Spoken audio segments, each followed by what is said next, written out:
Hi friends, welcome to my Rakshitha channel. இன்றைக்கி நம்ம வீடியோவில் என்ன பார்க்க போகிறோன்னா, இட்லி தோசைக்கு சைட் டிஷ்ஷான வடகறி எப்படி செய்யறதுன்னு தான் பார்க்க போகிறோம். இது என் அம்மாவோட ஸ்டைல். எப்படி செய்யறதுன்னு பார்க்கலாம் வாங்க. அதுக்கு தேவையான பொருட்கள் பார்த்திங்கன்னா, நான் 100 கிராம் கடலைப்பருப்பு நல்லா ஊற வச்சு அதோட ஒரு ஸ்பூன் சோம்பு, ஒரு பாதி வெங்காயம், சின்ன வெங்காயத்தில் ஒரு பாதி வெங்காயம் கட் பண்ணி சேர்த்து இந்த மாதிரி குறைப்பாக அரைச்சி வச்சுருக்கேன். ரொம்ப தண்ணி சேர்த்து அரைச்சிடாதீங்க. இந்த மாதிரி கொஞ்சம் கெட்டியாக அரைச்சி எடுத்துக்கோங்க. அப்புறம் பார்த்திங்கன்னா, ஒரு பெரிய வெங்காயம், ஒரு மீடியம் சைஸ் தக்காளி கட் பண்ணி வச்சுருக்கேன். ஒரே ஒரு பச்சை மிளகாய் பொடியாக நறுக்கி வச்சுருக்கேன். கொஞ்சமாக புதினா, கொஞ்சமாக கொத்தமல்லி, கொஞ்சமாக கருவேப்பிலை எடுத்திருக்கேன். அப்புறம் ஒரு ஸ்பூன் இஞ்சி பூண்டு பேஸ்ட் எடுத்திருக்கேன். அப்புறம் கரம் மசாலா, இதில் பட்டை, கிராம்பு, ஏலக்காய், சோம்பு, ஸ்டார் பூ எல்லாமே எடுத்திருக்கேன். வாங்க இப்போ எப்படி செய்யறதுன்னு பார்த்துடலாம். இப்போ ஃபர்ஸ்ட் நம்ம என்ன பண்ண போகிறோன்னா, இந்த மாவை நம்ம எண்ணெயில் விட்டு பொரித்து எடுத்துக்க போகிறோம். இப்படி கொஞ்சம் கொஞ்சமாக விட்டு பொரிக்க போகிறோம். அதுக்காக நான் ஒரு கடாய் வச்சு பொரிக்கிறதுக்கு தேவையான அளவுக்கு எண்ணெய் வச்சுருக்கேன். எண்ணெய் காஞ்சதும் நம்ம இதை போட்டு பொரித்து எடுத்துக்கலாம். இப்போ பாருங்கள், எண்ணெயை ரொம்ப காய விட்டுறாதீங்க, இல்லைன்னா இது தீஞ்சு போயிடும். இப்போது கொஞ்சம் கொஞ்சமாக சேர்த்து பொரித்து எடுத்துக்கலாம். இந்த மாதிரி கொஞ்சம் கொஞ்சமாக விட்டு பொரித்து எடுத்துக்கலாம்.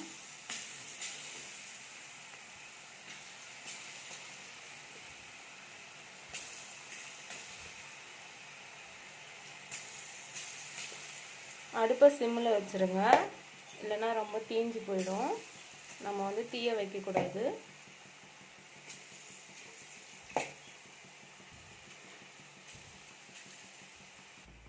நீங்கள் பாருங்கள், போட்டதும் ஒரு நிமிஷம் கழித்து இந்த மாதிரி நல்லா திருப்பி விட்டுருக்கோங்க.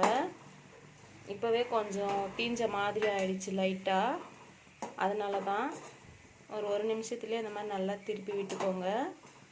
இது ரொம்ப வேகணும்னு அவசியம் இல்லை, ஏன்னா நம்ம மறுபடியும் வடகறி வைக்கும் போது இது சேர்க்க போகிறோம். குழம்பு செய்யும்போது ஒரு அளவுக்கு வெந்தால் போதும். இப்போ பாருங்கள், இது இந்த அளவுக்கு நல்லா வெந்துடுச்சு. இப்போ நம்ம இதை எடுத்துடலாம். எடுத்து வேறு பாத்திரத்துக்கு மாற்றிக்கலாம். இந்த அளவுக்கு வெந்தாலே போதும்.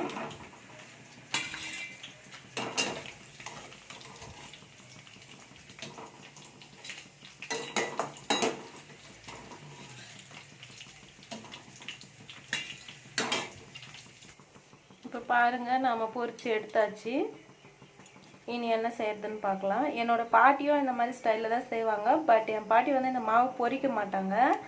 இட்லி கற்றால வச்சு இட்லி செய்வோம்ல, அந்த மாதிரி கொஞ்சம் கொஞ்சமாக வச்சு இட்லியில் வேக வச்சு எடுத்துப்பாங்க.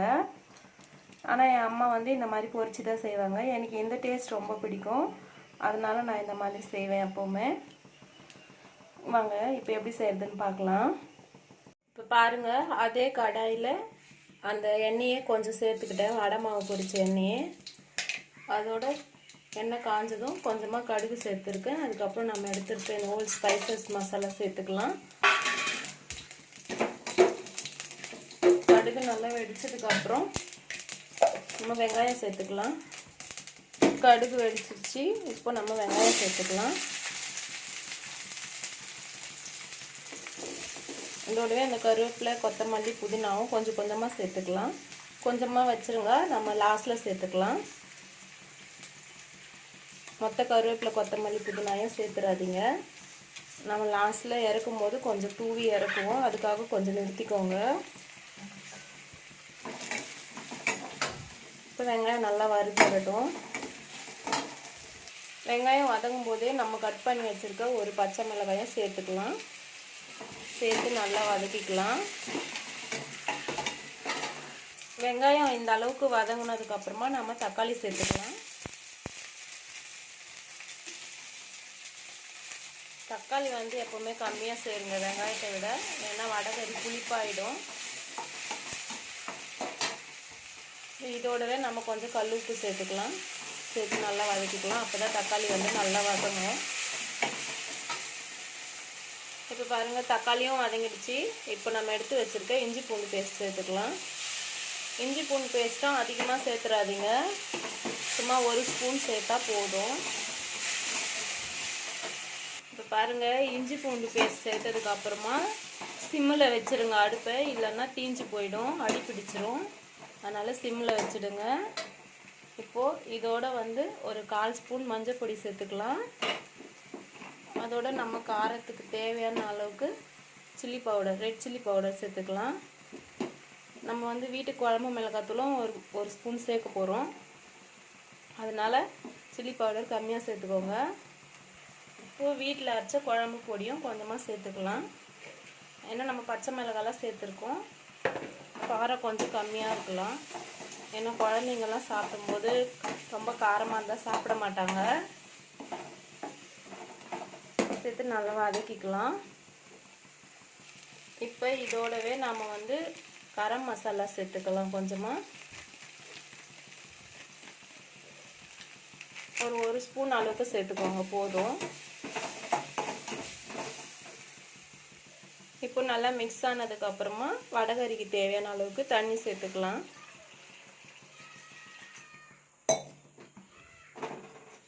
உங்களுக்கு எந்த அளவுக்கு தேவையோ வடகறி அந்த அளவுக்கு தண்ணி சேர்த்துக்கோங்க. பாருங்கள், சேர்த்து ஒரு முறை நல்லா மிக்ஸ் பண்ணி தட்டி போட்டு க்ளோஸ் பண்ணிவிடுங்க. கொதி வந்ததுக்கப்புறம் நம்ம எடுத்து வச்சுருக்க இதை வந்து நான் ரொம்ப பொடியாக்கி வச்சுருக்கேன். இந்த மாதிரி நீங்களும் உதிரி உதிரியாக செஞ்சுக்கோங்க. கொதி வந்ததுக்கப்புறமா இதை நம்ம அதோட சேர்க்க போகிறோம். இப்போ பாருங்கள், நல்லா கொதிக்க ஆரம்பிச்சிடுச்சு. இந்த டைமில் நாம் இந்த வடை மாவு சேர்த்துக்கலாம். பொரிச்சு வச்சுருக்கோம் இல்லைங்களா, அதை சேர்த்துக்கலாம். இந்த டைம்லேயே உப்பு காரமும் சரி பார்த்துக்கோங்க. இப்போ சேர்த்தா தான் கரெக்டாக இருக்கும், சரி பார்த்து. கம்மியாக இருந்தாக்கா அதுக்கப்புறமா மாவு வெந்ததுக்கப்புறம் சேர்த்திங்கன்னா நல்லா இருக்காது. சேர்த்து இதை நல்லா வேக விடுங்க. சேர்த்ததுக்கப்புறம் வடைகறி நல்லா கெட்டியாக வரும். உங்களுக்கு தேவைன்னா இன்னும் கொஞ்சம் தண்ணி சேர்த்துக்கோங்க. தண்ணி சேர்த்து வேக விடுங்க.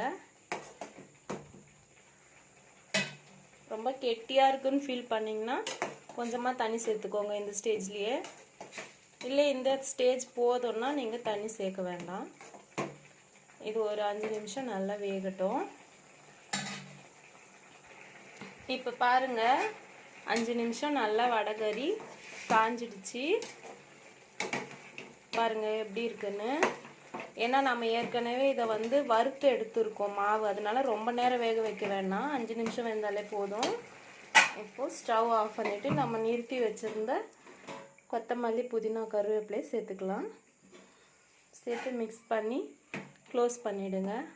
அவ்வளோதான் ஃப்ரெண்ட்ஸ், சூப்பரான ஒரு டேஸ்டியான என்னோடய அம்மா ஸ்டைலில் ஒரு வடைகறி ரெடி ஆயிடுச்சு. நீங்களும் ட்ரை பண்ணி பாருங்கள். உங்களுக்கு பிடிச்சிருந்தா உங்கள் பொண்ணான கருத்துக்களை எனக்கு கமெண்ட்டில் சொல்லுங்கள். ரொம்ப யூஸ்ஃபுல்லாக இருக்கும் எனக்கு. கொஞ்சம் சப்போர்ட் பண்ணுங்கள். உங்களுக்கு பிடிச்சிருந்தா லைக் பண்ணுங்கள், ஷேர் பண்ணுங்கள், கமெண்ட் பண்ணுங்கள். மறக்காமல் சப்ஸ்கிரைப் பண்ணுங்கள். தேங்க்யூ ஃப்ரெண்ட்ஸ், பாய்.